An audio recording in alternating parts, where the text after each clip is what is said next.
Ryan, can you hear me?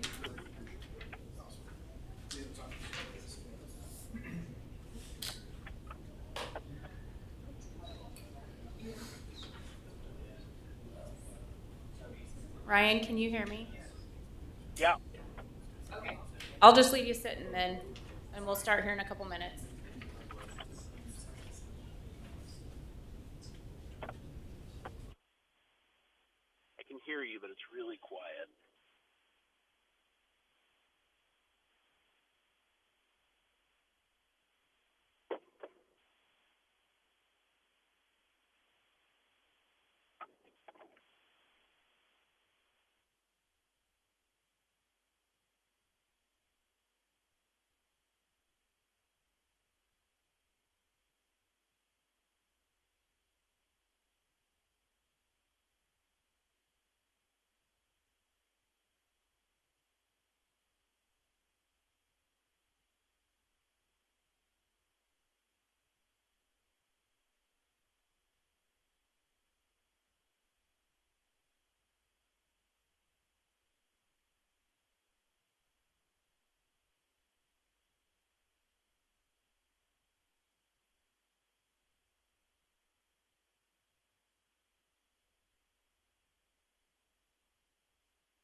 Kansas. Call the meeting to order. Please rise and join me for the Pledge of Allegiance.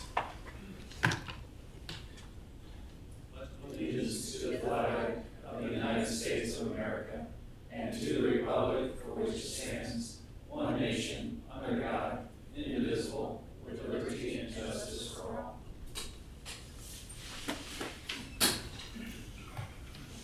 Good evening, everyone. It's good to see some familiar faces out there. We will start the night with a proclamation. I will come up. Is there anyone here for the proclamation by any chance? Okay.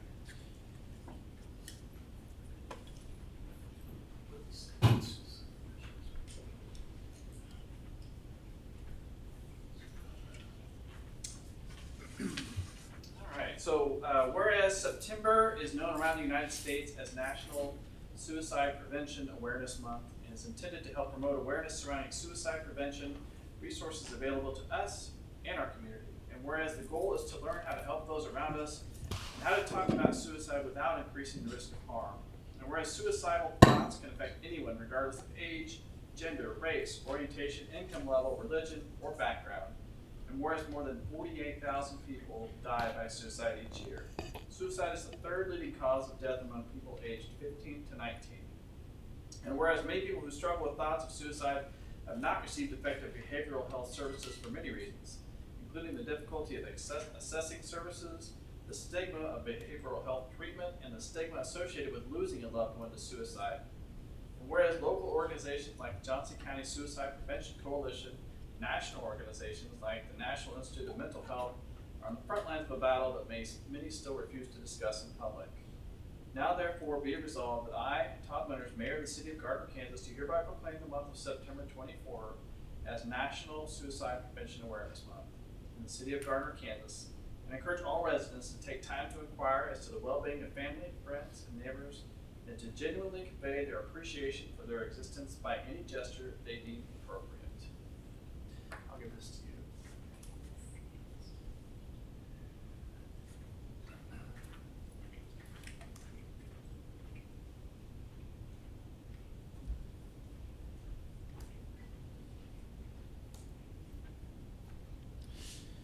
Okay, and I do believe we have City Attorney Ryan Dink by phone. Is that correct? Okay.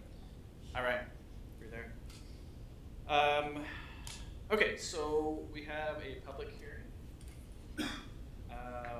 Consider holding a public hearing to receive public input regarding the city's intent to exceed the revenue neutral rate. Do I have a motion to open the hearing? So moved. Second. Motion Shute, second Deaton. We open a public hearing to receive public input regarding the city's intent to exceed the revenue neutral rate. All in favor? Aye. All opposed? Abstained? Public hearing is open. If anyone would like to come forward to discuss.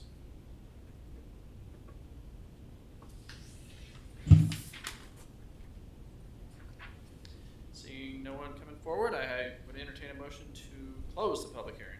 So moved. Second. Motion Deaton, second Shute. We close the public hearing. All in favor? Aye. All opposed? Abstained? Public hearing is closed. New business. New business. Yes, okay, great. New business. We did the business item before. Basically, we do them in a series where we have the. Okay. New business item number 1. Consider adopting a resolution of the City of Gardner, Kansas to exceed the revenue neutral rate for the fiscal year 2025 budget. Matt. Good evening, Mayor, Council. Senate Bill 13 established new notification and public hearing requirements if the proposed budget will exceed the revenue neutral property tax rate. The revenue neutral rate is the mill levy required to raise the same amount of property tax as the prior year using current year assessed valuation amounts. The Charleston County Clerk calculated Gardner's revenue neutral rate as 16.825. The city's proposed fiscal year 2025 budget is based on a proposed mill rate of 18.319, which exceeds the revenue neutral rate. In compliance with Senate Bill 13, House Bill 2104, and House Bill 2239, the city published notice of public hearing to consider exceeding the revenue neutral rate in the August 20th edition of the legal record. The notice of the hearing was also published on the city's website on August 20th. It is staff's recommendation that you adopt the proposed resolution. Thank you, Matt. Council, do we have questions? Steve?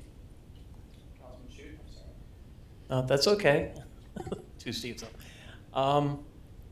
This resolution is to set the mill levy, correct? This is to exceed the rate. Okay, but I believe that there is a number on that resolution, correct? The mill number? Mm-hmm. That'd be, There is, and it's going to be a roll call vote also. okay. And so this is to establish the rate, is that correct? It is. Steve, are you getting that No, I'm not. I understand that the budget sets the mill levy.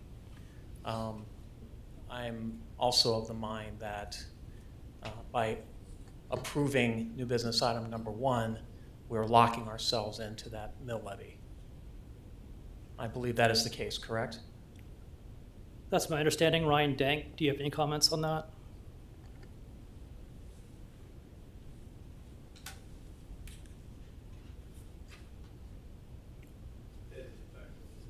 Yes. So really, this independent action will pretty much lock in the budget. I mean, we could lower the budget, but our mill levy is going to stay the same. If you want to lower the mill levy, I think it's appropriate to have that discussion now. It's appropriate to have the discussion right now. Okay. So I'm going to reiterate again my opposition to the proposed mill levy. I've made my point clear, but I want to make it clear for the individuals who are on this, either on this, in this room or on this call. We can afford to lower this mill levy. I know a quarter mill or a half, or even a half mill is a token lowering of the mill levy. If we're doing this just in case we need the bonding capacity, given the current economic concerns and situation out there, it's not worth it to do that.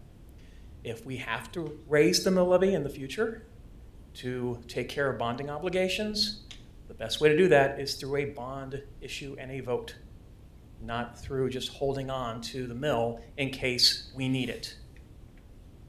And so I am at this point not in favor of this, and I might be the only one who votes against this tonight. And I will probably also be voting against the budget, but I believe that we need to be good stewards of the taxpayers' dollars.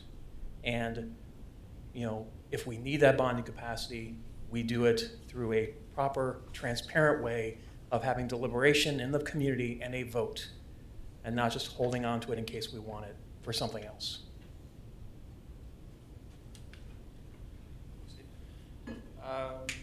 Councilman Wade, any thoughts?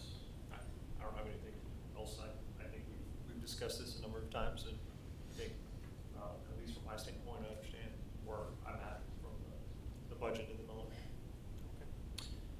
Councilman McNair, do you have any thoughts? Yeah, I do have a couple of questions. I just want to make sure that I understand. This is my first year on the council, so I want to make sure, through this process, I want to make sure I understand completely what we're doing.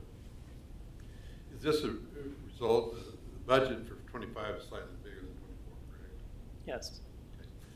And this mill levy, if we approve this, would lock us into that number, is that correct? How much wiggle room do we have at that point? So essentially, the resolution for you tonight, you're basically saying it is you're going to exceed the revenue neutral rate. You're also saying what the proposed mill rate is. I mean, you could actually adjust other funds in the budget or even general fund, although you've kind of already established the mill rate. So, I mean, you can always still adjust the budget at the next item, but the mill rate's established here.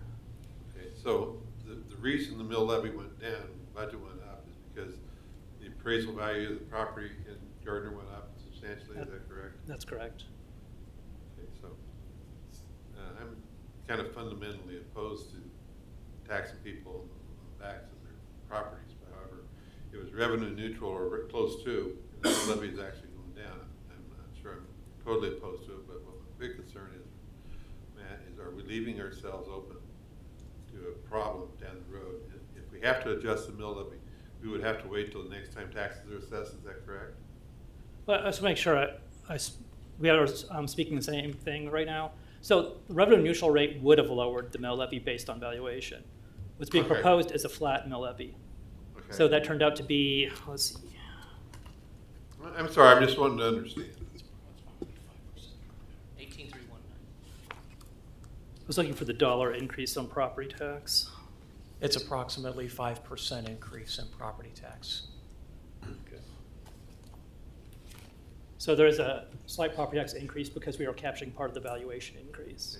So we're capturing 5% more property tax, but we're accruing that at a lower mill levy, is that correct? Because of the increased valuations? The mill levy is staying the same. It's staying So at, we're taking the full force of the property, of the property valuation increases. The valuation, you got the mill rate, we're leaving the mill rate, and the valuation went up. So the pot got bigger. I guess I'm a little confused then, so, well, Yeah. because I saw the number went down by half a point, or half a mil. Every individual household's property taxes are increasing by 5% given this mill levy hold. Which is $42 a year. That's on top of what the county charges too. Well, yeah, that's just the city. We're not talking about school district, the county, Well, I mean, fire. that's a total, I'm concerned about the total tax burden on people. If it's $42, I understand that. 42 just the city. I'm good. Thank you. Councilman Dean?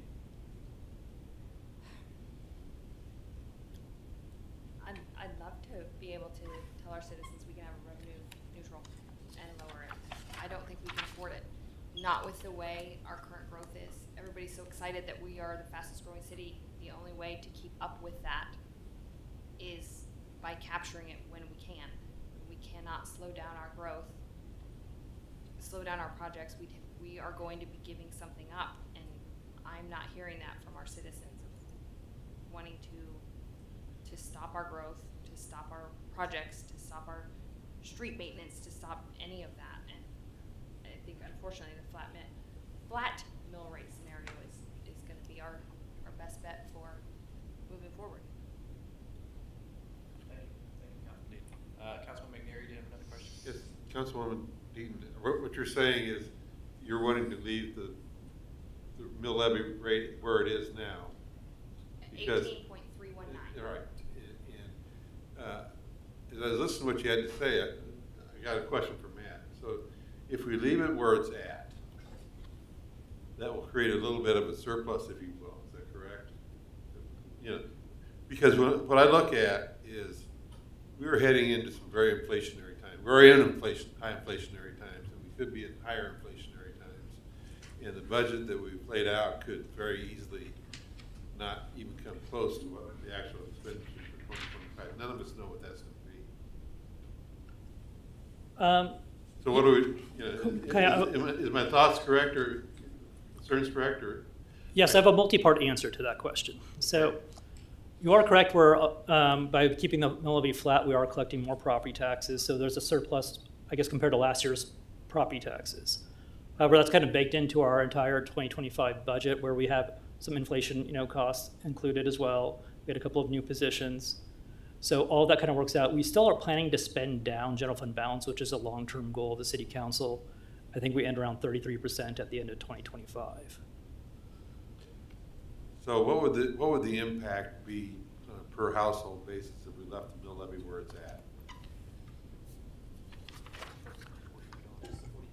That's the $49 a year. That's the 6.8 or 6.3? 16 point, is that the 16.3? If we leave it at 16. Let me throw some stuff out here. So, I'm confused, I'm sorry. it's okay. So you've got your budget based off last year, and then R&R was this great idea on paper, okay?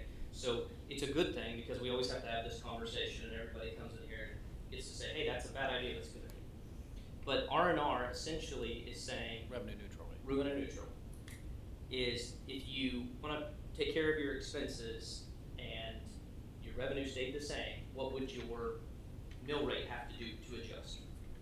Right? In this So case, it it goes would have down. to, it always goes down, has to, right? This goes up, this has to go down, same matter. So R&R is essentially a pipe dream because government is a Ponzi scheme. So Yeah, we're perpetuating it. I know, it is. So, because everything's gonna be more expensive next year, right? Because of inflation, that's what kills America. So, no matter what, that pot has to change every year. So, R&R is always a pipe dream, okay? So, we have gone down on the mill rate the last 5 years. It's come down in different pieces. And We left it flat last year. that's true. What we're talking about now is leaving it flat. The 18.319 keeps your mill rate, but because of the valuation increase of $20,000 on the average home, then that goes up, so your total goes up to the Okay. $42 a house. That's a good thing. and as far as the property tax burden on the public. My concern is this. As we went through the last 6 months, 8 months, we've heard that the new substation has just went up in a year's time, or a little more, has went up 100%. And that's concerning. The substation is electric paid for with Yes. electric capital funds, not general fund. This Still, is the but general still, it fund. doesn't matter what fund comes out of, Steve, it still went up 100%. Oh, no, I get it. I totally understand that. It doesn't matter, it doesn't, inflation is not discretionary to which fund it hits. Well, it is for this discussion, because this discussion is saying the general fund. I'm using that, Steve, as an example. I'm just saying, if we're looking at, okay, the sewage plant went up, how many $1 million? I mean, everything is going up in the cost of construction, the cost of building infrastructure and building out for our growth is going to be expensive. And, and you're kind of damned if you do and damned if you don't. I understand by going to the 16.3, we were taking the larger piece of the pie, but we're going generally the right direction for the homeowner. But we're not lowering the mill to 16.3. It's staying at 18.31. 3-1.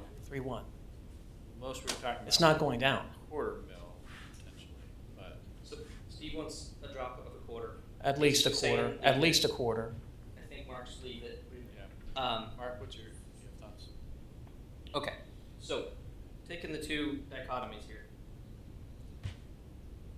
We have to have a little bit of money for depending on what happens next year.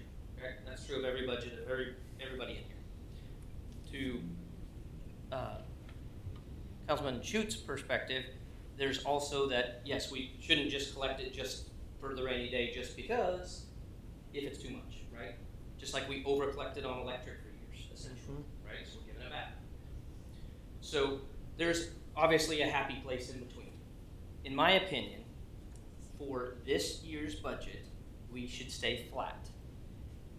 The reason being, to everything Casey said, if we want to continue capturing the growth, we have to have the means to capture the growth. We won't have that growth in a few years, right? We'll get landlocked. That's a long way away. There's That's also, well, there's all decades sorts of things away. that can happen. But even just that things slow down because of, macroeconomics. So we have to be striking while the iron's hot. And I'm not saying raise it 3 mils to do that. But the other thing is, if we wanted to cut it, so I did the math to, if you wanted to save the $42, right? So that the user has a net zero change in their tax Not bill interested. from the city. I'm not interested. You realize what that would be in mils. I understand what that is. That's about 2 mils. But here's the thing. It's a little over 1. Here's the thing. I'm not looking for a 2 mil decrease. I'm looking for something other than flat. Okay. And I've been saying that for the entire time I've been having this discussion. I'm great with having the hard conversation, but I would say let's do it on the other side of it. If you want to do that, let's talk expenses. Yes. We could delay one of our FTEs. We could see if the chief could handle the technology for the police station, for our officers being delayed a little bit. We could close that darn pool that we lose closed half of it $400,000 anyway. on, and we're going to spend another $400,000 I know. fixing that we spent a year and a half ago. I know that. $400,000. I know that. That whole thing about your skate park is kind of looking better and better. Well, and actually what I really love, Jason, is to know how many people in Gardner, unique visitors, use that pool.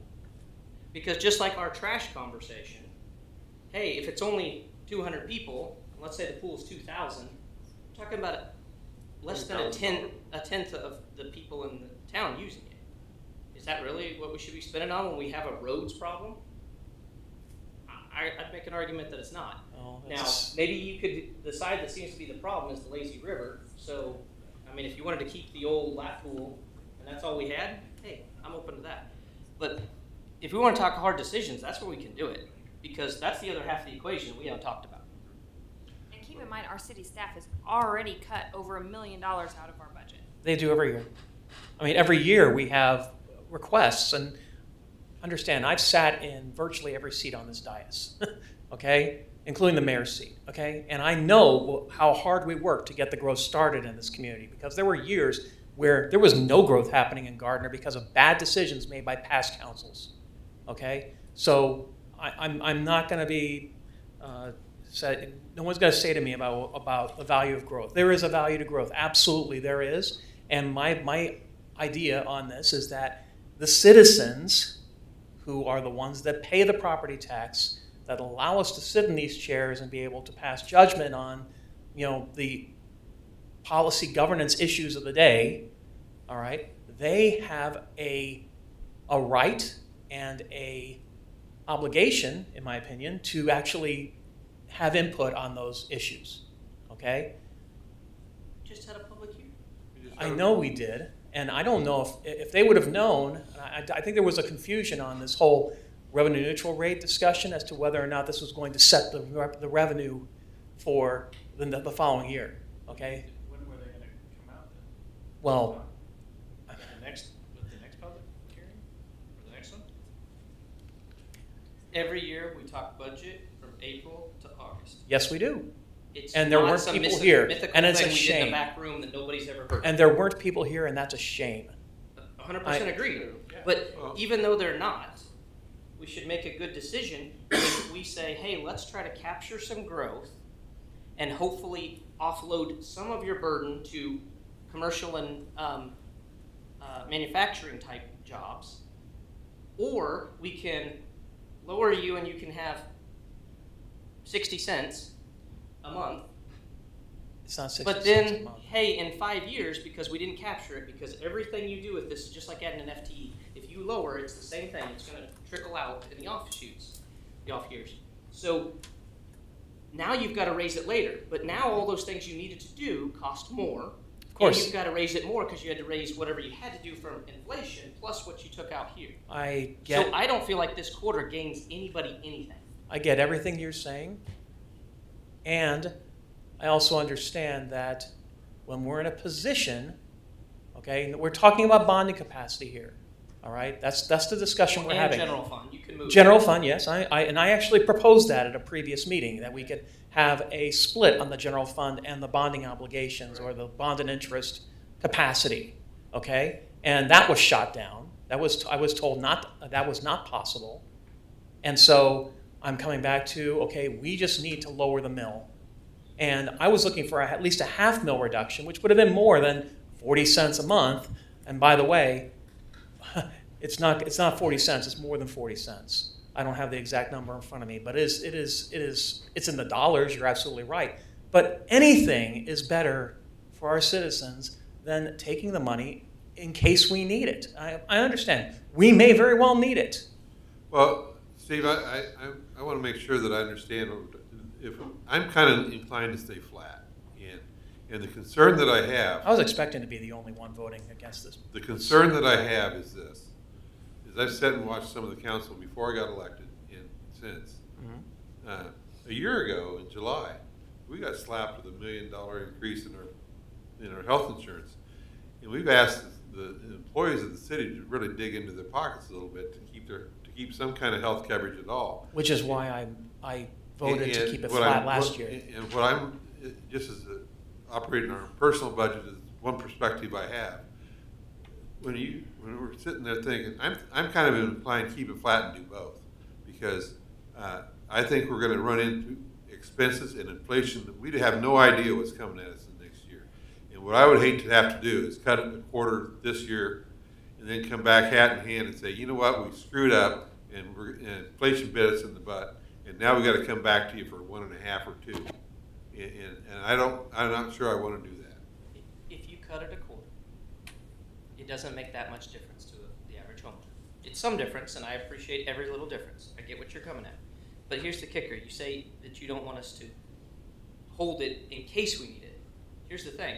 We're on the doorstep. We do need it. We're going to have to go back out for a bond issue for our roads, right? We've got our sales tax that needs renewed. Well, it's not really a bond issue, but I understand what you're saying. We're going to Okay, be renewing so- the sales tax for roads So because we. It's not like we're just like, hey, we got nothing to do with this. Yeah, everything's hunky-dory. Let's just save some extra money over here, I'm right? not saying that. So I don't know how that quarter is not necessary now, and how you think that it's gonna gain anybody a whole lot if you have to raise it back Well then, soon. if it's not gonna mean much, then let's raise the mill levy a quarter. Let's raise the mill levy a half. What the heck? Let's just raise the mill levy 3. I mean, Now we've heard from Steve, yeah. raise it 3. I mean, come on. If it's not going to matter, I don't believe in that logic. I Well, don't. I guess what I would tell you, Steve, what I'm gonna tell you is, we are already there. We're already spending the money in flat, because we're gonna get hit with inflation. Everybody is, including our constituents. Well, okay, so do we wanna hit them bigger next year and hit them retroactively, because we can't raise it again for another year? So let's say we get hit with a 10% inflation rate next year, or 20% inflation rate. Our budget goes up by 20%. Our expenditures go up over budget by 20%. What happens then? That's Then my we concern. cut. Then we cut because we have to keep our Okay. expenses So where do in we line cut? with our revenues. That's the conversation we should be having then. Maybe we should delay this until we have that other discussion. Well, we can't delay it because once we start having this situation, Here's the only thing, Steve, if we do a quarter, and we're at 18 and change, okay? And like you said, hey, we've got a little bit of time, 30 years till we're landlocked, give or take, right? We're just making that number up, but projecting out. 18 times 4 quarters, 32 years. So if we lowered a quarter every year, because every year everybody's gonna need that piece, because every year is gonna be harder for the constituent than it was last year. I guarantee it. So let's do a quarter every year. In 32 years, we have a mill rate of 0. We're the best around, and we I don't mind having a mill can't levy afford of that darn 0. thing We're already anyway. west around. We are. And We are, but we that's are. beside the and point. even if you did that, that's assuming you had 0 inflation and 0 major repairs, something crazy came up. If I could take the mill levy all the way down to 0, let's talk about that hypothetical. Well, I hate and property replace taxes. it I and know, replace it but- with another form of taxation. I'd be happy to do it. I That's would. another discussion. Yes, but I But mean, for the purposes of this one, Yeah. I think ultimately my concern is the projects that we are looking to do, especially down on the south side of town around the interchange, not just to replace the bridge. I mean, I understand a lot of that is going to be KDOT. that's already sunk in. KDOT's picking up the cost overruns on that. Not, The overruns, but not the cost. Well, But- but we've already paid that. We've already got that in the system. It's already been allocated. So we're not allocating any more money. Steve, help me understand this question. Help me understand your answer to this question. So we lowered a quarter. Inflation hits us hard next year. Yeah. We cut the budget to the bone. We're still short. And then next year we have to raise it maybe 1 or 1 1/4, 1 1/2 retroactively, because we're Well, you we're in don't the raise red. retroactively. It's not. It Well, doesn't but happen. we're in the red, and now we got to bail ourselves out of the red. We got to raise. We only get a chance to do this once a year, if I understand the game. And so if we lowered a quarter this year and then raised it 1 1/2 next year, I'd rather go back to people and say, I kept it flat, and now we got to deal with the increase and have the budget conversations before we raise it next year. I'd rather operate from something where I know I have a little bit of a hedge on inflation, and I can make discretionary changes along the way. Or Lowering the mill a quarter and raising it 1 1/2 means that, to be honest with you, we'll still have to raise the mill levy the next year anyway. the point I'm trying to make, Steve, is this: inflation is going to hit us. We have no idea, and if it was anything like it was this year, if we get hit with another $1 million increase in health insurance, we're screwed. Well, that's a risk that we take every single year. We cannot account for every single contingency that happens to our That's budget my point. every year. But that doesn't mean that we hold onto it just in case. I think we're going to just go round and round on this. I think I know it's a 4-1, so I'm going to just be quiet now. But I'm telling you right now, this is not helping our citizens. It is not helping our citizens, and we can't couch it that way. We already have people on fixed incomes leaving our city. We understand your position. I do, and I do think it is helping the citizens. I mean, I think the value for what they get for the mills that they're paying is very high. I think we have a conservative budget. I think it's well thought out. I think the staff has done a great job with this, And I think we're in that growth mode, and cutting that 0.25% has much more effect on our future growth and future positioning ourselves in the future than it would to make a tiny little small savings each month.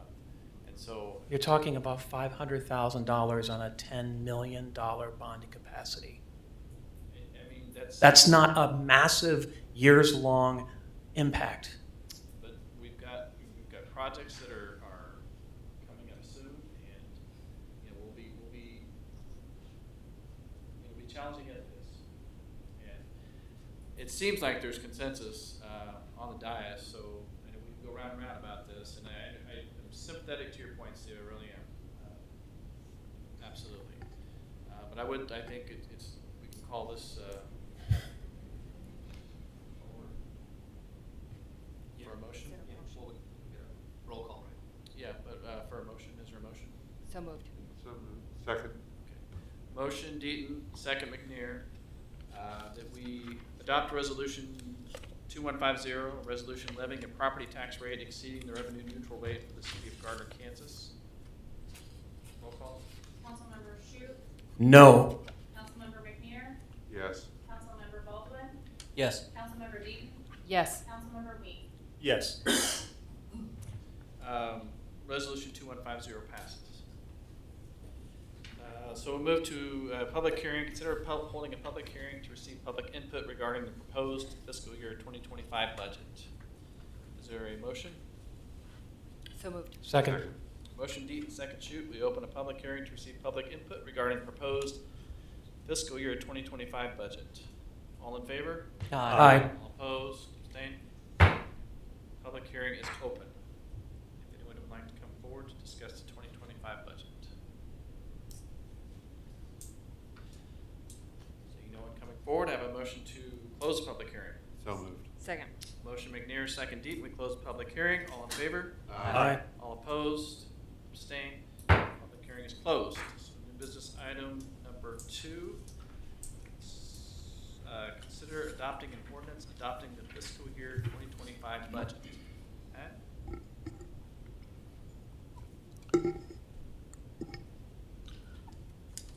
The following is a summary of the fiscal year 2025 budget as before the governing body for approval.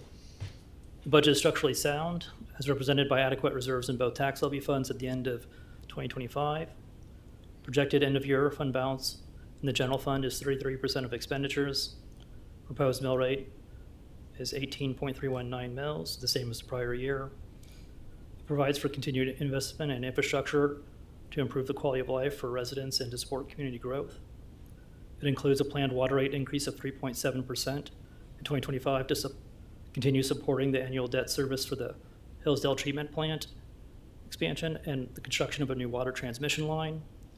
It includes a proposed wastewater rate increase of 4.2% in 2025 to support the expansion of the Kill Creek Water Resource Recovery Facility.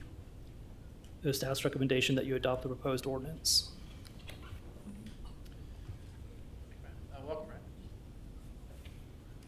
Ryan. Okay, discussion, council, on new business item number 2. You want to talk any major expenses? I'd love to. I don't. I get a sense I won't get anything out of this, but so I'm looking at the general and the debt service expenditures. Obviously, the debt service expenditures are statutory. We can't do anything about those. We have really good finance people, and our bond councils have been very judicious on keeping our rates low, and that's wonderful. The fact of the matter is we're obligated to a nearly $6 million debt service payment next year. Our general fund is set at $18.5 million, a little more. It comes out to 12.9 mils. We've all had that discussion about the budget requirements. I think we have an idea of where things are.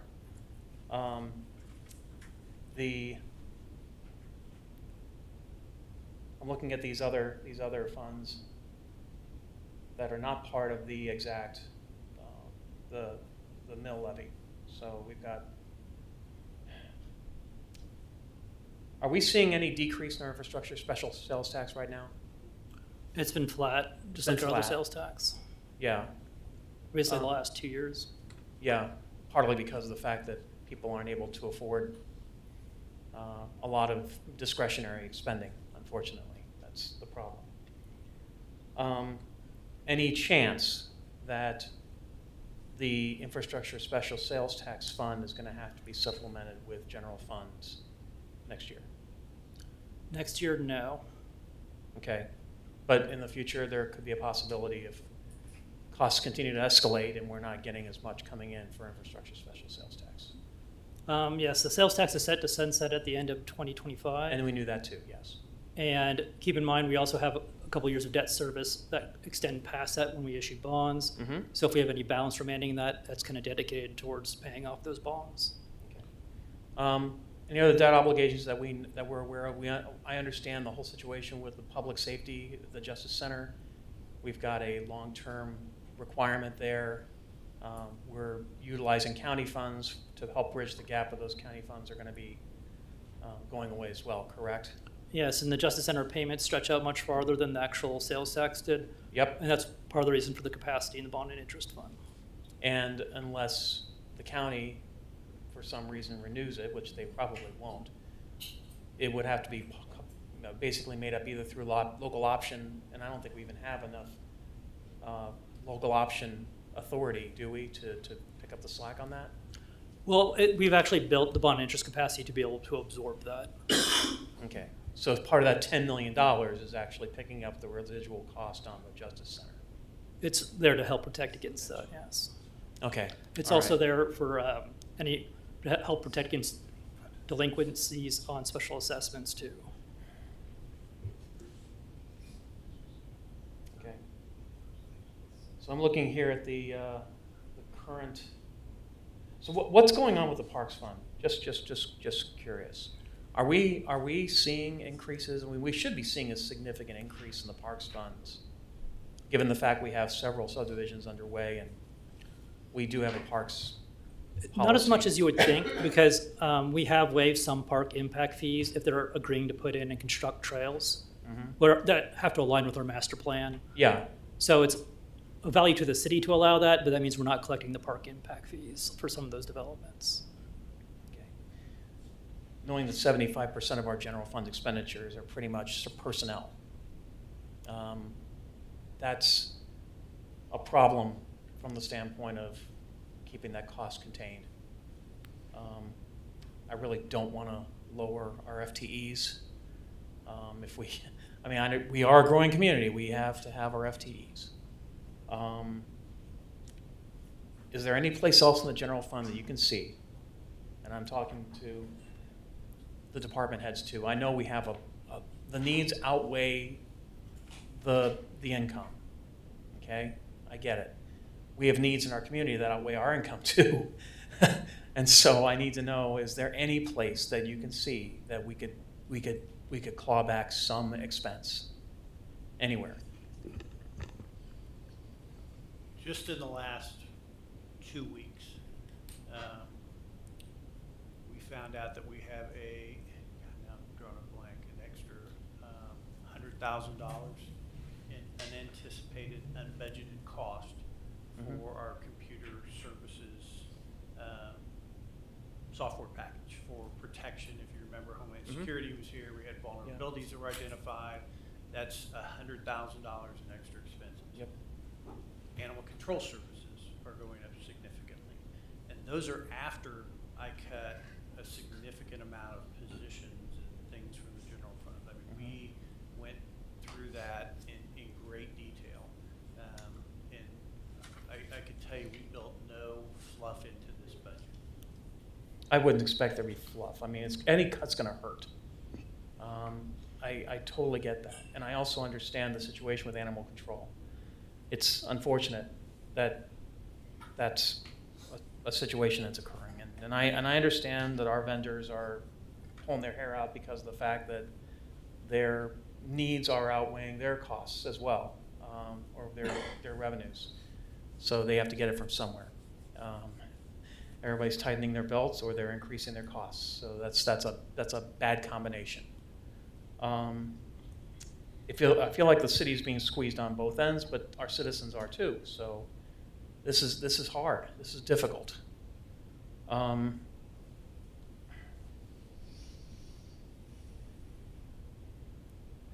If a $3 million number is difficult, I'll give you a $3,000 number.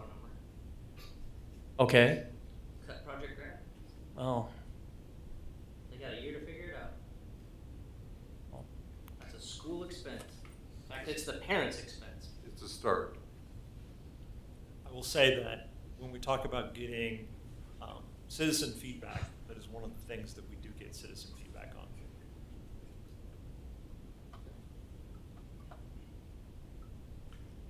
I had a couple questions on this general budget. I've not been here in the past, so. no, Are I'm you fine. done, I'm fine. Steve? Are you Let done? Mr. McNair go. Huh? Councilman McNair, sorry. Yes, Councilman McNair. My apologies. And I'm looking at this where the increases, significant increases happened. There's probably 3 or 4 areas. Matt, if you could help me understand those. We're just looking at summary numbers here. Yes. Electric went up $30 million. And I'm assuming that's the result of the new substation, is that correct? That's a big part of it. And if you're looking at state budget form, please keep in mind those numbers for budget authority include also fund balances, and the electric fund has a large fund balance. But that's a 150% increase. That's how capital projects will spike your budget in those years. And that's kind of what I figured. So most of that's capital money. Yeah. Okay. There again, it comes back to being cautious and being aware that we had costs double in a year on the substation forecasting. We had $1 million of health insurance unforecasted. There's a lot of things that become unforecasted, and we need to be prepared to handle that. Street improvement, $3 million. We didn't have anything before. Why did we not have anything in years past? That's actually built up excise tax, so that's actually a fund balance in the street improvement fund. Okay. Airport, that was the project we had out there. That's our piece of the airport, is that correct? Yeah, airport has some capital projects, and also there's going to be an amendment to the 2024 budget that's being proposed later tonight. And then it's a small increase, but building and maintenance, internal maintenance on buildings went up about 20%. I do remember there was a large, I think, expense for replacing the city hall generator. That wouldn't fall under electric? No, that one was part of the building maintenance in this, because they kind of maintain the city hall. Okay, that's all I had. What else, council? Questions?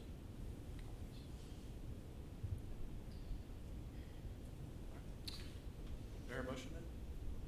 So moved. Second. Motion Deaton, second Baldwin. We adopt ordinance 2809, ordinance adopting the 2025 budget of the city of Gardner, Kansas.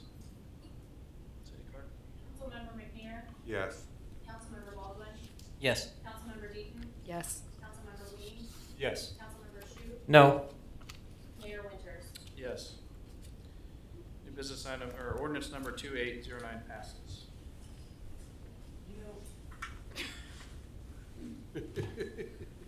I understand voting no to make a point, but what did you dislike about that? You went through it line by line, high level, I get it, but what are you voting no against? I believe we're moving on. Okay, It's fine. let's do that. We can have I have my- discussion afterwards. Yeah. I think you and I We can do that. have had that discussion. Okay. All right, public hearing, number 3, consider holding a public hearing to receive public input regarding the amendment of the fiscal year 2024 budget. Is there a motion to open the public hearing? So moved. Second. Motion McNair, second Deaton. We open a public hearing to receive public input regarding the amendment of the fiscal year 2024 budget. All in favor? Aye. Aye. All opposed, abstained. Public hearing is open. Anyone would like to come forward? forward. Is there a motion to close the public hearing? So moved. Motion Deaton, second Baldwin. We close the public hearing. All in favor? Aye. All opposed? Abstained? Public hearing is closed. New business item number 3, consider adopting an ordinance amending the fiscal year 2024 budget.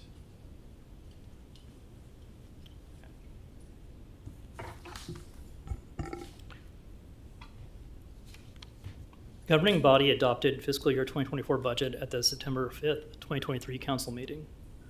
Governing body approval of the annual budget sets the expenditure authority for the city's various funds for that budget year. KSA 79-2929A permits governing bodies to amend their current budget and requires the same notice and public hearing process as required for the adoption of the original budget. In order to avoid a potential budget violation for fiscal year 2024, a housekeeping technical budget amendment is needed to increase expenditure authority for the airport fund. In compliance with KSA 79-2929A, proposed increase shall be balanced by previously unbudgeted revenues and revenue other than ad valorem property tax. There is no additional mill levy associated with this budget amendment. In summary, the cause of the amendment is the acquisition of land adjacent to the Gardner Municipal Airport. This land acquisition was a top priority of the FAA because it secures part of the airport's runway protection zone. The cost of the land acquisition exceeded the original budget estimate.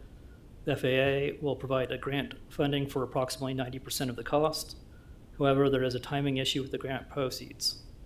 The expense occurred in 2024, but the grant proceeds will not be received until 2025 at the earliest.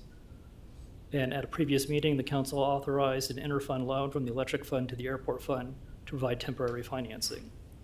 The loan will be repaid in full after the grant proceeds have been received. In compliance with Kansas statute, notice of the 2024 amended budget hearing was published in the August 20th edition of the Legal Record. Notice of the 2024 amended budget hearing was also published on the city's website on August 20th. It is staff's recommendation that you adopt the proposed ordinance. Thank you, ma'am. Does council have any, it's kind of a housekeeping item. Does council have any questions? Do I hear a motion for new business item number 3? So moved. Second. Motion Shoot, second Deaton. We adopt ordinance 2810, an ordinance amending the 2024 budget of the city of Gardner, Kansas. Councilmember Baldwin, Yes. Councilmember Deaton, Yes. Councilmember Weed, Yes. Councilmember Shute, Yes. Mayor Winters, Yes. and Councilmember McNair. Yes. Ordinance number 2810 passes. Thank you, ma'am. Okay, we'll move to public comment. Members of the public are welcome to use this time to make comments about city matters or items on the agenda that are not part of one of the 3 previous public hearings. If you wish to come forward, please limit your comments to 5 minutes or less. There is a 5-minute time clock to your left. That being said, come forward, state your name and address for the record. The podium is now open.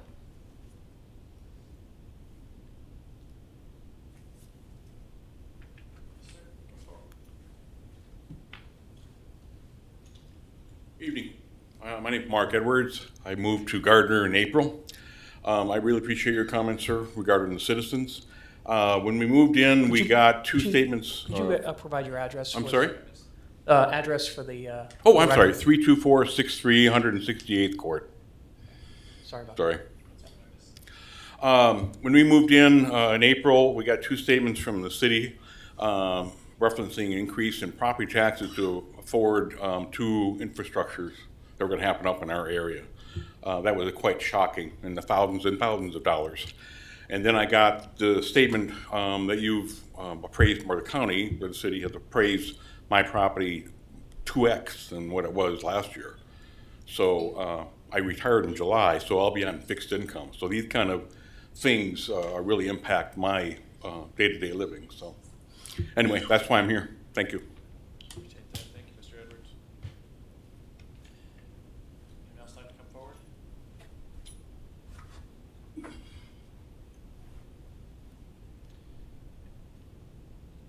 No one coming forward, or close public comments. Move to consent agenda. Is there an item on the consent agenda council would like to remove? 3. Number 3. Do I hear a motion for items 1, 2, and 4? So moved. Second. Motion Deaton, second McNair. Who's the last? We approve consent agenda items 1, 2, and 4. All in favor? Aye. All opposed, abstained. Items 1, 2, and 4 pass.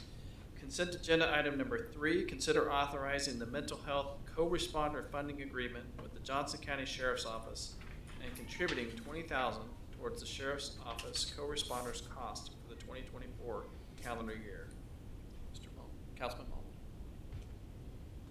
What's our plan for funding it in 2025? Do we have another grant in the works? Do we have any needs? We do not have another grant in the works at this time. Using the special alcohol, fund would be how we would plan to fund it in 25. We will apply for a grant, but in order to apply for that grant, we would have to either find someone to partner, like Spring Hill, or take on the co-responder, full-time, which we don't necessarily, we really need a co-responder, and we utilize the co-responder a great deal, but I don't know if we have enough for a full-time co-responder, which is a lot more than the $20,000. Okay, so this stopgap is realistically gonna get us to the end of the year and then probably not gonna have a correspondent for next year, unless we fund it all with the alcohol special sales tax. It would be the same amount, the same agreement. Okay. Maybe a 5% increase for a cost of living adjustment, but I don't anticipate that the cost next year for 25 will go up a lot more than what we are contributing for this year, even with the grant mix. Okay. Does that make sense? Yeah, I just, I kind of feel like so who's covering for the first 3 quarters of the year? this year, Well, so we had the grant, but if you take away the grant, next year, the 20,000 just for the last quarter essentially. it's all, well, we started having this conversation knowing the grant was going to expire. There were just more funds left in the grant, and it got us a little bit further in the year. But we're anticipating the same contribution between us, Spring Hill, and Johnson County next year to pay for the entirety. Okay, thank you. The 20,000's for the full year. They just start hitting us up late. Okay. Because I had the same question when I reviewed the contract. Okay. Yeah. Perfect, thanks. Good question. Okay. Any further questions on that? Yeah, yes, sir. Mayor, I had one, sir. Yes, sir. Chief Waldeck. Just, what is this benefit? This is for the benefit of our officers, is that correct? It's for the benefit of the officers and the citizens. So a mental health co-responder also diverts from jailing and connects to resources. It cuts down on repeat calls. It cuts down on people going into the judicial system when they really need mental health assistance. It cuts down on use of force. It's just an overall system that really benefits law enforcement, the corrections, and the citizens. So when you're going out trying to find co-partners to help fund this project, whose responsibility and who does that? Whose responsibility is it to find those co-partners and What do you mean by co-partner? co-sponsors? The co-responder has to be an employee of the community. No, I mean, when you go to find partners to help fund this thing, Well, we maybe I don't, misunderstood. Yeah, it's the county, correct? It's the county. the county applied for the grant, and that's how we started being able to use the co-responder. The northeastern Johnson County cities, they contract directly with Johnson County Mental Health, which is an option for us to go direct. We just currently have been able to reap the benefit from the county with the grant. So it's our responsibility, if we want to have a co-responder, it's our responsibility to be able to negotiate that either direct with Johnson County or to work with, right now we share the co-responder with Johnson County Sheriff's Office and with Spring Hill Police Department. So forgive me, what happens at the end of 25 when this runs out? Do we just not have it anymore, or what happens We will then? have to continue to find a way to fund it. And whose responsibility is that? It would be our responsibility to fund our portion. Who's our? The city. Gardner. Okay. I I just wanted to make sure I understood. So this is money well spent. Anytime you have diversion and mental health services rather than have escalation. I just want to understand. Yeah, there's a lot of things the government doesn't spend well. This is something that makes a lot of sense. Again, give me the grace of not having been here last year. No, I know, I understand that, and we haven't had a co-responder available to us for like ever. I mean, we've always worked with with entities when we've had to do de-escalation, but we've never had one like on staff or on call. So, yeah. I'm good. Yeah, 20,000 a year is on its purpose of dropping the bucket, and we're being paid for it with grant money. Now, I share your concern that after this year, that we may have to assume that without the understanding that we have a grant. So that's a concern, but I'm in favor of this. Just on, how much was the grant? The county was the original recipient of the grant, and So I don't. Our portion is just 20 grand, is that? Okay, Yeah. fair enough. The grant is expiring. Fair enough. What would we be on the hook for next year? I believe the co-responder is about $95,000 a year, including all their benefits. So next year, we are anticipating the same $20,000 contribution with maybe a cost of living increase. Yeah. As we're splitting it with Springfield's Okay. also, they don't use as much co-responder services as we do, and then the county, so it would be split between the three.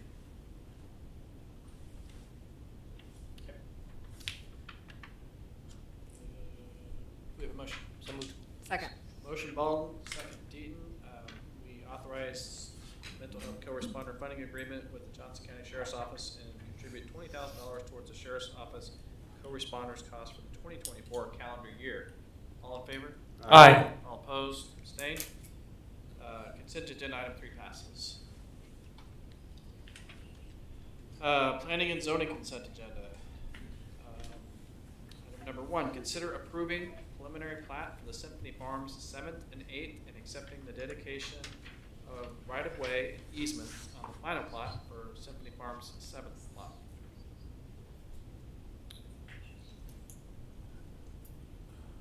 Do we- There's no no, presentation that's with this right. because it No is on the presentation. consent agenda. Correct. It is. Is there, would you like to discuss this further? Do I have a motion for planning and So zoning moved. consent? Second. Motion Deaton, second Baldwin. We approve the planning and zoning consent agenda. All in favor? Aye. All opposed? Abstained? Passes. Dave, you got out of that. All right. No committee recommendations, no old business. New business. New business item number 4. Consider a resolution declaring the intent of the city of Gardner, Kansas to issue industrial revenue bonds taxable under federal law, principal amount not to exceed $2,800,000 for the purpose of financing a portion of the acquisition, construction, and equipping of an expansion to a commercial facility within the city, Olathe Ford RV Phase 1. Olathe Ford RV has requested the use of industrial revenue bonds to finance a portion of its expansion project. The project includes the construction of a service facility and body shop. The financing approach would provide the developer with a sales tax exemption on construction materials. The proposed resolution would declare the city's intent to issue $2.8 million in IRBs for a sales tax exemption on construction materials, equipment, and furnishings for the new buildings. The IRBs will be payable solely out of the rentals, revenues, and receipts derived from the lease of the project to the company from the city. The bonds shall not be general obligations of the city, nor constitute a pledge of full faith and credit of the city, and shall not be payable in any manner of taxation. The bonds have been requested by the developer for the sales tax exemption on the construction materials. There is no property tax abatement associated with the bonds. It is staff's recommendation that you adopt the proposed resolution.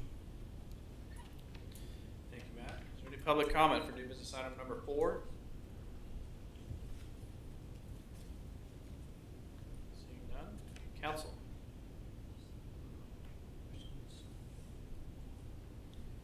Do I have a motion to adopt resolution number 215? So moved. Second. Motion Shute, second McNear. We adopt resolution number 2151, a resolution declaring the intent of the city of Gardner, Kansas to issue industrial revenue bonds taxable under federal law, the principal amount not to exceed $2,800,000 for the purpose of financing a portion of the acquisition, construction, and equipping of an expansion to a commercial facility within the city. Olathe Ford RV Phase 1. City Clerk? Councilmember Deaton.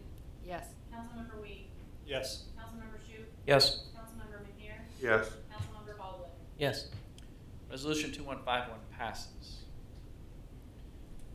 New business item number 5, consider donating $50,000 to the Gardner Historical Museum toward the building of an addition to the Bray House at 207 West Shawnee Street. So the Gardner Historical Museum approached the city with a request for $50,000 to support their expansion of the Bray House to provide additional space needed for storage of artifacts, office space, and a new work area. The project is currently in its early stages and is scheduled for completion by the end of the year.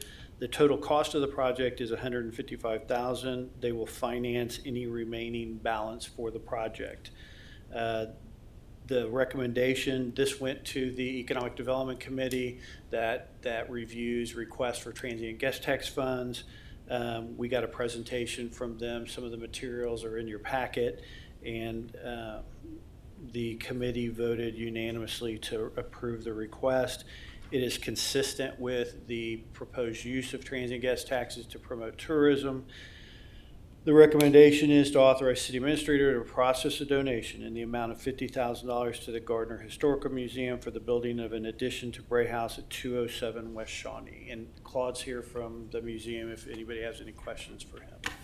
So whole crew from the museum there. Welcome, everyone. Thank you for staying. Yeah. If anyone would like to come forward, if there's any questions.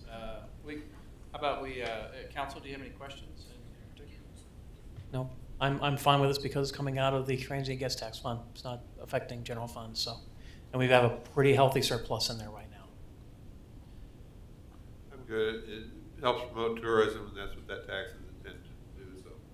Yeah. I'm good. And I'll add, it was a very conservative and thoughtful use of the money and presentation, and I think they'll get a tremendous amount of use out of it, and they worked hard. They're very cautious with their money, so no problem. Okay, is there a motion? So moved. Second? Motion McNear, second Shute. We authorize the city administrator to process a donation in the amount of $50,000 to the Gardner Historical Museum for the building of an addition to the Bray House at 207 West Shawnee Street. All in favor? Aye. All opposed? Abstained? New business item number 5 passes. Thank you. You're welcome. Thank you for coming tonight. All right. So that concludes new business, and so we will go to council updates. Start with Chief Waldeck. We have one new officer that will be starting a lateral October 1st. And we have 3 completing training right now, and then 3 in the hiring process in the background stage. And That's good. that's all I have for tonight. It's great Thank to you. hear. Great to hear. City Clerk. I have nothing tonight. Matt, Finance. Nothing more tonight. City Attorney, right? Nothing from me. Cons, Utilities. Yes, I have a brief presentation on the project. Okay.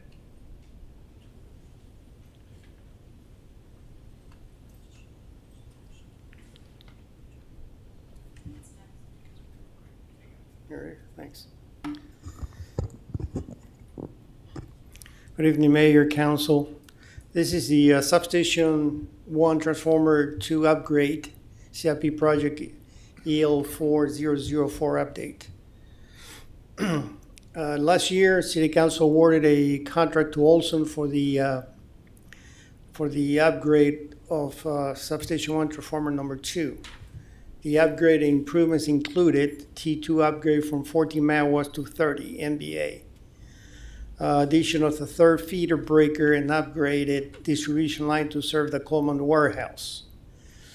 a auto switch to isolate T1 in the event of a failure in order to avoid actually disrupting service to our customers on the east side of town. So on the transformer, during the engineering phase of the project, our insurance carrier recommended 3 options for the new transformer. One included a different kind of oil. So standard transformer, they use a mineral oil. They were recommending putting a FR3 oil, which is a vegetable oil, which raises the flash point. Then they recommended putting a deluge system, basically sprinklers, which is very expensive. And the third option was putting a firewall between the 2 transformers, T1 and T2. So since we were getting a new transformer, I requested a quote, one with an FR3 and one with mineral oil. And the difference is like $400,000 just on the oil itself. If we compare a 30 MVA transformer, one with an FR3 is $2 million versus 1.7 with mineral oil. So there's also some savings. On the third feeder breaker, we were planning to beef up a distribution line that will serve the northeast or east of McDonald's for future developments. So that would require a new feeder breaker. The estimated cost is $65,000, and the bid is due September 6th. Along with the feeder breaker, you need a line. The line is estimated at $950,000, which I think is more than we anticipated. Talking with the city administrator, we do not know if any development will be coming anytime soon on the east or northeast part of town. So looking at the numbers, I will not, since this stuff has not come to council right now, it looks like the feeder breaker and the feeder line can be done at a later date, unless there is something comes up within the next several months that will require additional power. But at this point, doesn't make sense going with that beef up distribution line. What's the lead time on those parts? It's gonna be about a year or so. And since I'm basically recommending not doing the feeder line or the breaker, it doesn't make sense going with a 40 MVA transformer. Because you will have a transformer too big that you cannot basically evacuate the power. So we will saving on the cost of the breaker, feeder line, and on the transformer. And the prices, I just got them last month, so based on previous projects we've done in the past, the cost is almost quadruple. I had a question. The transformer is the KOC Electric, which is a Korean product, is that correct? Correct. What's the lead time on that product? That's 52 weeks. Is there a US-made alternative that you researched? Takes about 100 days. Was So that 100 days? 100 weeks or 2 years, roughly. How soon do we need this? For the upgrade, as soon as we can get it in. On sub 4, which we're getting a 30 MVA transformer, we still have until 2027 to get it in. Is there a major cost difference between the US-made and the Korean-made? It's anywhere between $400,000 and $800,000. More? Yes, sir, And double the lead time? and double the lead time. But that brings us to the last slide. Okay. Other issues. I just wanted to understand, that's all. So, Well, okay, that's pretty obvious, I think. But So right now we have the contract with KOC for a 30 MBA for sub 4 and a 45 MBA for sub 1 T2 upgrade. KOC is a Korean company and it doesn't have a company in the US. They have requested for the city to pay them directly overseas. Crypto? In bricks or US current oil? I think they just use it, yes, a wire transfer. Does However, anybody on staff speak Korean? however, they only have a representative in Georgia. So the city had requested a performance bond to ensure KOC performance under a contract with the city, including a warranty word written by a U.S. surety.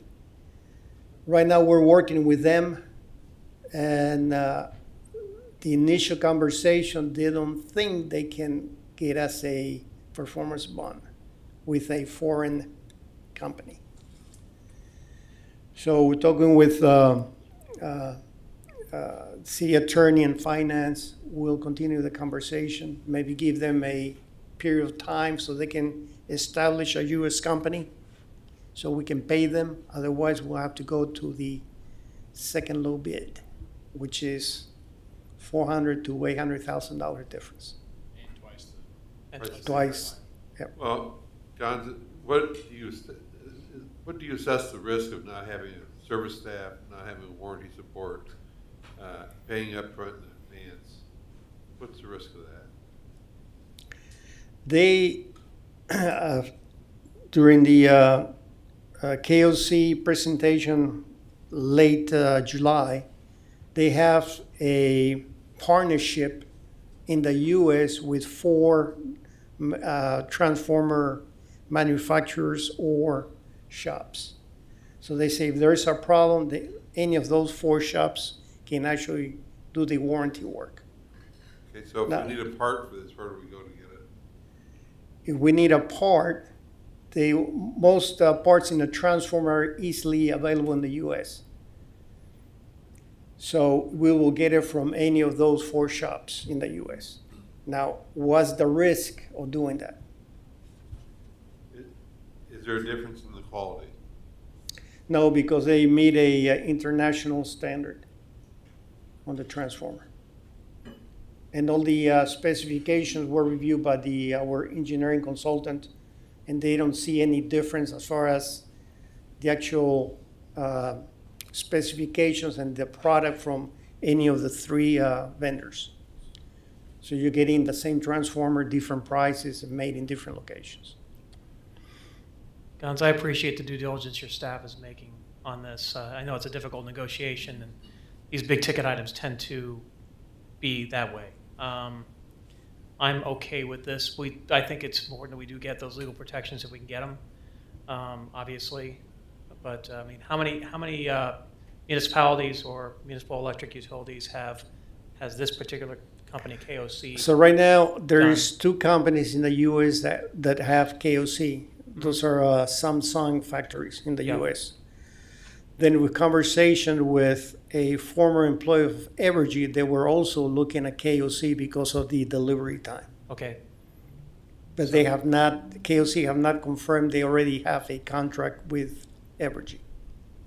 okay. So right now, you mainly need to know whether or not we can pause for a moment, do our due diligence with their company setup side of things. Mhm. Maybe we can see how one of those others work out, possibly call those shops and see what their relationship is Mhm. or reviews. But you just basically need to know right now whether or not we're okay pausing. Is that, Oh, excuse me, I didn't hear you. are you just basically wanting to know if we can pause on the project at this point? At this point, we're gonna have to pause unless we're gonna go with the second low bid, which I think will be pricey. If we don't give the KOC enough time to give us the requirements we requested. I think a pause is much better for the whole cost factor alone. So I'm okay with it.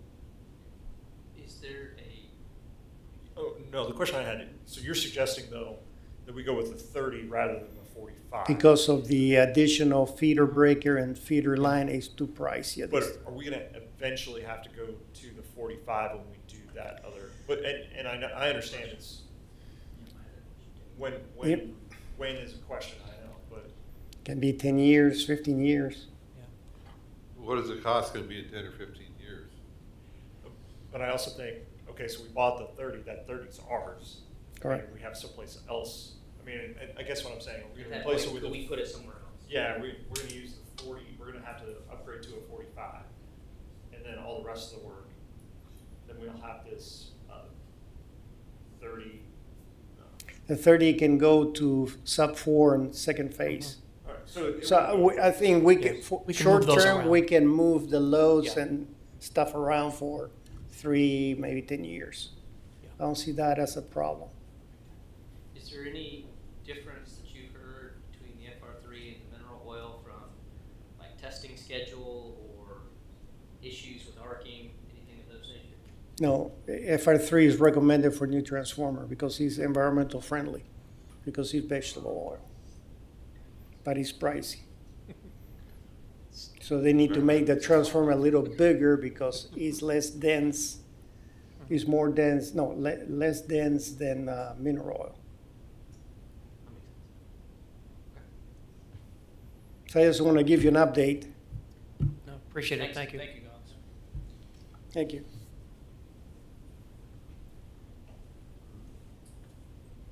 Jason, Parks and Rec? I have nothing today.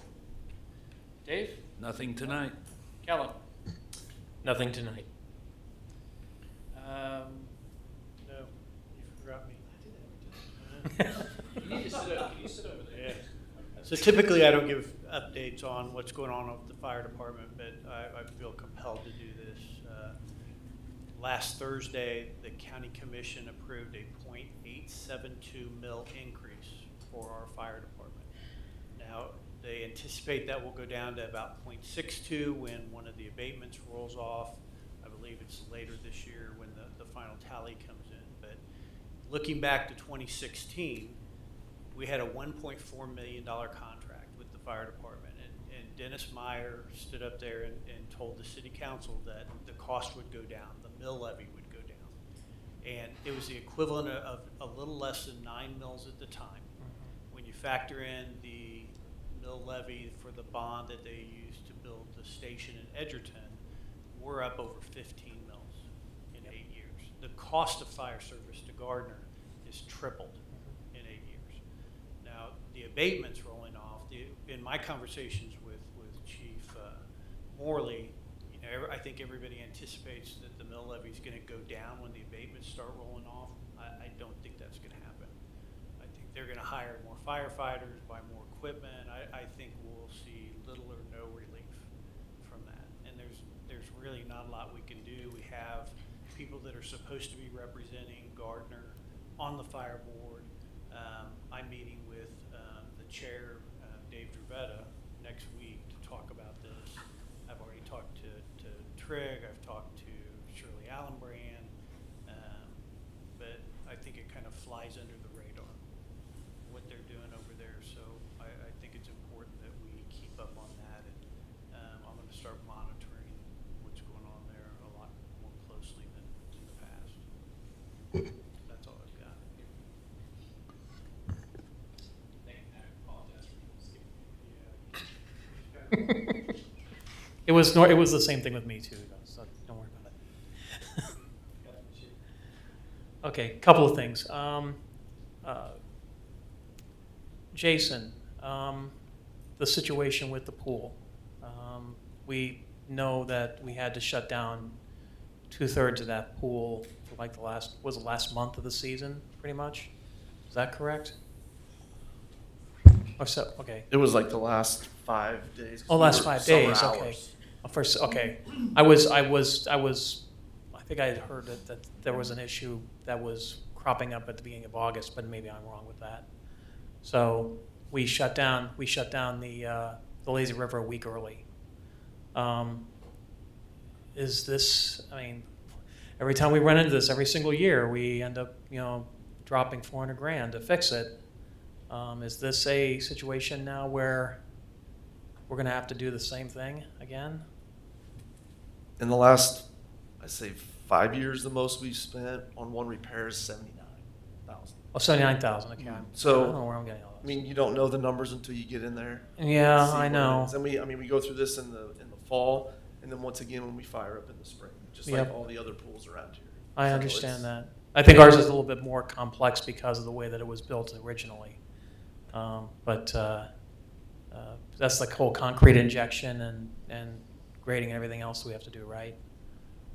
I mean, a lot of it's you find it, you chase it, Mm-hmm. and you repair it, Yep. you test it. Yep. So it's something that I wouldn't say become experts at, but you know, it's common. So unfortunately, But it took us a while to find the last leak. the big one it did. And that was in 21. 21. Coming out of COVID. Yeah, yeah. And we actually had shut down the pool for a period of time, and that's probably why it was so hard to find. Well, that one we chased, and we opened a week late. Yeah. Yeah, okay.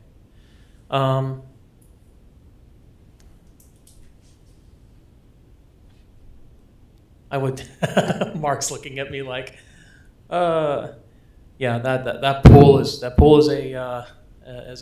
an issue with regard to just spending the money on it.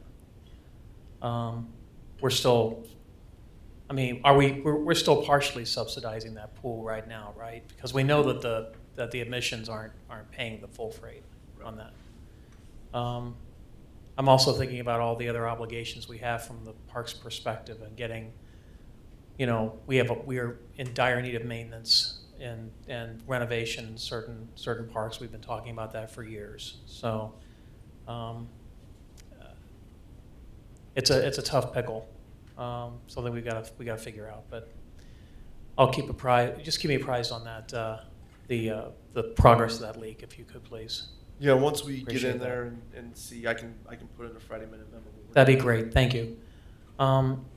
Just to address something that Mark asked me earlier, Council President, the reason why I voted against the budget was simple. It was because of the fact that it included the debt service portion there minus the 1/4. So I had to, it's a package deal, man. So if we vote for that flat mill, I've got to vote against the budget. So that's why I did it. All right. That's it. I wish I didn't know more about the budget than I do, unfortunately. Thanks. That's all I had. Thank you, Steve. Let's move this way. Council Vice President. I simply just want to thank, our finance department. I know budget season, I feel like starts and finishes with about a 2-week rest period. So I appreciate everything that you do, and Jim for going through everything. And then also for all the directors, because I know Jim comes to all of you and asks you to make cuts and hard choices, and we obviously had a conversation up here. Nobody wants to make those hard choices, and you guys do, time and time again, with our citizens in mind, and we continue to win customer service awards, finance awards, 6th safest city from RPD, fastest growing city. So we are doing something right, and our citizens are happy, and I appreciate everything that you guys do. That's it. Council President. No, that sums it up. That was good. Councilman Wing. I can't improve on that. Nor can I. I just want to say thank you to all of you for the hard work and answering all my stupid questions this evening. I was very impressed with the hard work and dedication. Thank you. And then I'll also share the sentiment. Even though I voted against the budget, I'm You always gotta have the last absolutely, word, don't you? I'm absolutely no. I know, I recognize the finance staff and the city administration. They work really hard. So, thank you. I get the last word. He always gets the last word. I have nothing further. So with that, I will entertain a motion to adjourn. So moved. Second. Motion McNair, second Shoot. We adjourn. All in favor? Aye. All opposed? Abstained? We're in adjournment.